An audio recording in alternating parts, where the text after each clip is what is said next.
Paarkii Moqaadishoo keessaa Peace Park jedhamu keessatti Abdul Kadir Ali Mohammadi fi hiriyoonni isaa viidiyoo TikTokii waraabati jiran. Ammaaf kuni garuu waan yeroo dheeraa turuun fakkaatu. Mootummaan Somaaliyaa aappii viidiyoo hawaasummaa TikTokidhaa fi waltajjii ergaa Teelegiraamii akkasumas marsariitii tapha jirraa onlaayinii 1xbet jedhamu ugguruu waan murteesseef. Pireezidaantii TikTokii Somaaliyaa nufiin jedhu dargaggoo Mohammed mootummaan murtee dabarse kana akka jijjiiru gaafata. TikTok ku jira in ka badan 6 sano. Mohammed akkas jedha. TikTokiin dargaggoota Somaaliitiif bakka jiranitti faayidaa baay'ee qaba. Keessumattuu dargaggoota umuriin isaanii waggaa 18 amma 14 jiraniiti. Warra TikTok irraa maallaqa guddaa argatanii fi kanneen daldala xixiqqoo qaban TikTok irratti geggeessaniif. Uggurri kun an yaaddoo itti uume Mohammed qofa miti. Haliimoo Hasan achuma magaalaa Moqaadishoo keessatti suuqii warqii qabdi. Mi'a irra caalaa karaa TikTokii akka gurgurtu dubbatti.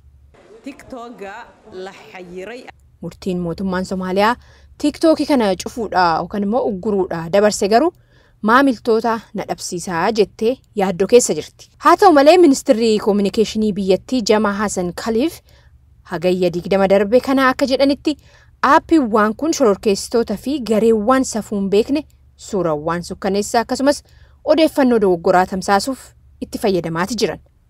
Murteen kun an irra gahame immoo pireezidaantiin Somaaliyaa Hassan Sheikh Mohammed garee Al-Qaayidaa wajjin hidhata qabu Al-Shabaab irratti haleellaan waraanaa raawwatamu ji'oota 5 dhufan keessatti isaan dhabamsiisuudhaaf karoorfame ta'uu ibsanii guyyoota muraasa booda ture. Miseensonni Al-Shabaab yeroo baay'ee waa'ee sochii isaanii TikTokidhaa fi Telegiraam irratti maxxansan.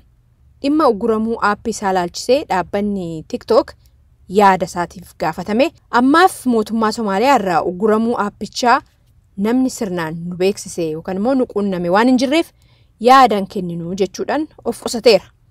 Teelegiraamiin karaa isaatiin olola shororkeessummaa yeroo hundumaa akka toora isaarraa haquu fi qabiyyee miidhaa geessisan waltajjii kanarratti akka nayyamne beeksise.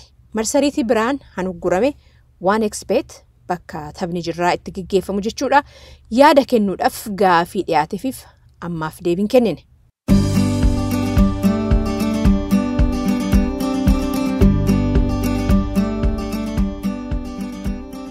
Mata duree biraatti hoggaa dabarruu addunyaa kanarraa sekondii 30 keessatti namni tokko dhukkuba sukkaaraa qabu sababa madaa xinnootiin qaamni isaa irraa murama.